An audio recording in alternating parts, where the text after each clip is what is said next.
12 дугаар сарын 15-наас за 12 дугаар сарын 21-ний байдлаар 7 хоногийн мэдээг үл өнгөрсөн оны мөн үетэй харьцуулан гаргасан. За энэхүү мэдээнд за өнгөрсөн оны мөн үед хөхрөлгийн хувьд за 24 цагийн дунд чамгих агуулмж 506 микрограмм метр куб байсан бол за энэ онд 194 болж буурс үзүүлэлттэй. За стандартаас давсан тохиолдлын тоо бол өнгөрсөн онд бол 79 байсан бол энэ онд бол 41. За энэ 2025 оны 12 дугаар сарын 15-наас 21-ний байдлаар одоо хөхрөлгийн хувьд хамгийн өндөр агуулмж илэрсэн цэг бол Баян Хөш орчим 3.8 дахин ихээс үзүүлэлттэй байна. За азотын давхар эслийн хувьд бол өнгөрсөн оны мөн үед бол хамгийн өндөр агуулмж 127 микрограмм метр куб байсан бол энэ онд бол 242 болж тодорхой хэмжээгээр өссөн үзүүлэлттэй. За хамгийн өндөр агуулмж илэрсэн цэг бол за 100 айл орчим агаарын чанарын стандартаас 4.8 дахин их байжээ.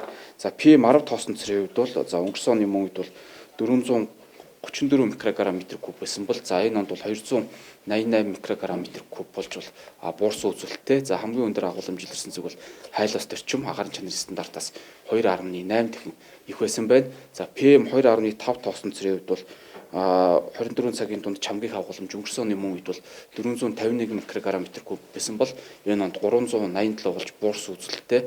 За хамгийн өндөр агуулмж илэрсэн цэг бол мөн Баян Хөш орчим агаарын чанарын стандартаас 10.3 дахин их байсан байна.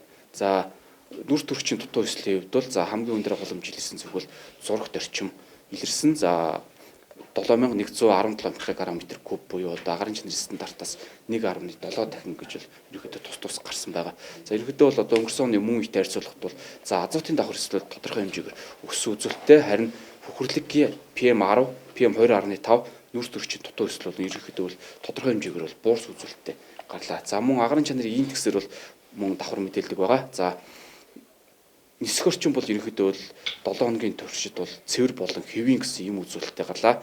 За бусад цэвгүүд болох за 100 айл, хайл 100 айл, за